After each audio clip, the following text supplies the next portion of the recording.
ನಮಸ್ಕಾರ ಸ್ನೇಹಿತರೆ. ಇಂದು ನಿಮ್ಮ ಜೀವನವನ್ನೇ ಬದಲಾಯಿಸಬಹುದಾದ ಒಂದು ಸಣ್ಣ ಆದರೆ ಶಕ್ತಿಯುತ ವಿಚಾರದ ಬಗ್ಗೆ ಮಾತನಾಡುತ್ತೇನೆ. ಕೊನೆಯವರೆಗೂ ನೋಡಿ. ಈ ವಿಡಿಯೋ ಪೂರ್ತಿ ಅರ್ಥ ಆಗಬೇಕು ಅಂದರೆ ಎಲ್ಲೂ ಮಧ್ಯ ಸ್ಕಿಪ್ ಮಾಡಬೇಡಿ, ಕೊನೆವರೆಗೂ ಕಂಟಿನ್ಯೂ ನೋಡಿ. ಇವತ್ತು ಮಾರ್ಕೆಟಿಂಗ್ ಐಡಿಯಾಗಳ ಬಗ್ಗೆ ಮಾತಾಡ್ತಾ ಹೋಗೋಣ. ಮಾರ್ಕೆಟಿಂಗ್ ಐಡಿಯಾಗಳಲ್ಲಿ 7 ಬರುತ್ತೆ. ಅದರಲ್ಲಿ ಒಂದನೇದು ಗ್ರಾಹಕರೊಂದಿಗೆ ಉತ್ತಮ ಸಂಬಂಧ ಬೆಳೆಸಿಕೊಳ್ಳುವಂಥದ್ದು. ಇದ್ರ ಬಗ್ಗೆ ಮಾತಾಡೋಣ. ಈ ಒಂದು ಪಾಯಿಂಟ್ ಬಗ್ಗೆ ಕಂಪ್ಲೀಟ್ ಡೀಟೇಲ್ಸ್ ಇವತ್ತು ಕೊಡ್ತೀನಿ. ಹೇಗಪ್ಪ ಉತ್ತಮ ಗ್ರಾಹಕರೊಂದಿಗೆ ಬಾಂಧವ್ಯ ಹೊಂದೋದು ಅಂತ ಅಂದರೆ, ನಗುಮುಖದಿಂದ ಗ್ರಾಹಕರನ್ನು ಸ್ವಾಗತಿಸೋದು. ಅಂದರೆ ಏನಪ್ಪ, ಈಗ ಕಸ್ಟಮರ್ ಬರ್ತಾರೆ ಅಂತ ಅಂದರೆ, ಸರ್ ನಮಸ್ತೆ, ಮೇಡಮ್ ನಮಸ್ತೆ, ಏನು ಬೇಕಿತ್ತು ಅಂತ ಆತ್ಮೀಯತೆಯಿಂದ ಗ್ರಾಹಕರ ಜೊತೆಗೆ ಒಡನಾಟ ಮಾಡುವಂಥದ್ದು. ಎರಡನೇದು ಬಂದ್ಬಿಟ್ಟು ಕಸ್ಟಮರ್ಗಳನ್ನ ಹೆಸರು ಹಿಡ್ದು ಕರೆಯೋದು. ಈಗ ಪ್ರತಿದಿನ ನಮ್ಮ ಅಂಗಡಿಗೆ ಬರ್ತಾ ಇರ್ತಾರೆ ಅಂದರೆ ಅವ್ರ ಹೆಸರುಗಳು ನಮಗೆ ಗೊತ್ತಿರುತ್ತಲ್ವ.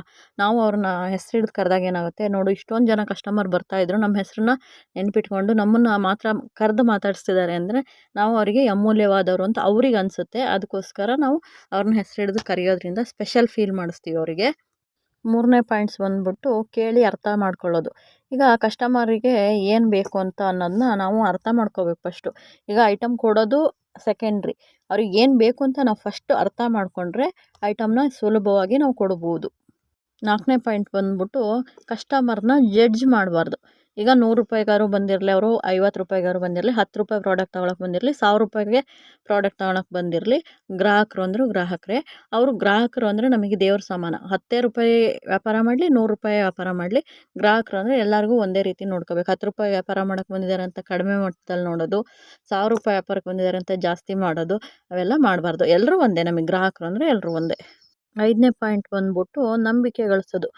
ಹೇಗಪ್ಪ ಹಾಗಾದರೆ ನಂಬಿಕೆ ಗಳಿಸೋದು ಅಂದರೆ, ಪ್ರಾಡಕ್ಟು ಗುಣಮಟ್ಟದ ಪ್ರಾಡಕ್ಟ್ಗಳನ್ನ ಕೊಡೋವಂಥದ್ದು, ಪ್ರಾಡಕ್ಟ್ಗಳ ಬಗ್ಗೆ ಸತ್ಯ ಹೇಳೋವಂಥದ್ದು.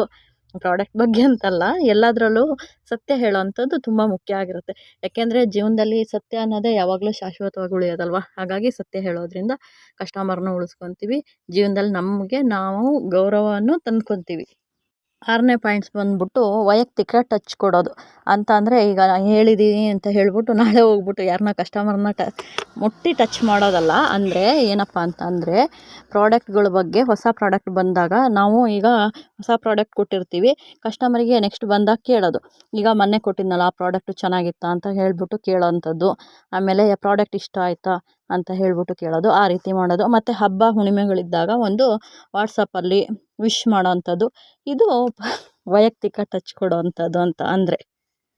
6ನೇ ಪಾಯಿಂಟ್ ಬಂದ್ಬಿಟ್ಟು ದೂರು ಬಂದಾಗ, ಈಗ ಐಟಮ್ ನಾವು ಯಾವುದನ್ನು ಕೊಟ್ಟಿರ್ತೀವಿ, ಅದೊಂದು ಪ್ರಾಡಕ್ಟು, ಈಗ ಎಕ್ಸಾಂಪಲ್ಲು ಶೇಂಗಾ ಬೀಜನೇ ಕೊಟ್ಟಿರ್ತೀವಿ ಅಂತ ಇಟ್ಕೊಳ್ಳೋಣ. ನೋಡೋಕ್ಕೆ ಚೆನ್ನಾಗಿರುತ್ತೆ, ಬಟ್ ಒಳಗಡೆ ಕಹಿಯಾಗಿರುತ್ತೆ.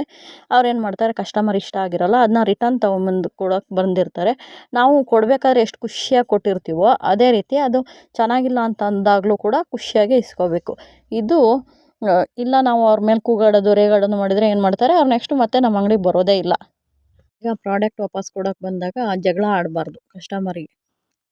7ನೇ ಪಾಯಿಂಟ್ ಬಂದ್ಬಿಟ್ಟು, ಈಗ ವಾಟ್ಸಪ್ಪಲ್ಲಿ ಕೆಲವ್ರನ್ನ ಲೀಸ್ಟ್ಗಳನ್ನ ಮೆಸೇಜ್ ಮಾಡಿರ್ತಾರೆ, ಇಂತಿಂಥ ಪ್ರಾಡಕ್ಟ್ ಬೇಕು ಅಂತ ಒಂದು ಲೀಸ್ಟ್ ಮಾಡಿ ಹಾಕಿರ್ತಾರೆ. ಅವಾಗ ಏನು ಮಾಡಬೇಕು, ಅವರಿಗೆ ತಕ್ಷಣ ರಿಪ್ಲೈ ಮಾಡಬೇಕು. ನಾವು ಬ್ಯುಸಿನೇ ಇದ್ದರೂ ಕೂಡ ಈಗ ಏನಕ್ಕಾದ್ರೂ ಮೊಬೈಲ್ ನೋಡ್ತೀವಲ್ವ, ಆ ಟೈಮಲ್ಲಿ ನೋಡಿದ ತಕ್ಷಣ ಅವ್ರಿಗೆ ರಿಪ್ಲೈ ಮಾಡಬೇಕು. ಬೇಗ ರಿಪ್ಲೈ ಮಾಡೋದ್ರಿಂದನೂ ಕೂಡ ಗ್ರಾಹಕರನ್ನ ಹೆಚ್ಚಿಸ್ಕೋಬೋದು. ಗ್ರಾಹಕರನ್ನು ಕೇವಲ ಹಣ ಆಗಿ ನೋಡಬಾರ್ದು, ಅವ್ರನ್ನ ಸ್ನೇಹಿತರ ಥರ ನೋಡಬೇಕು.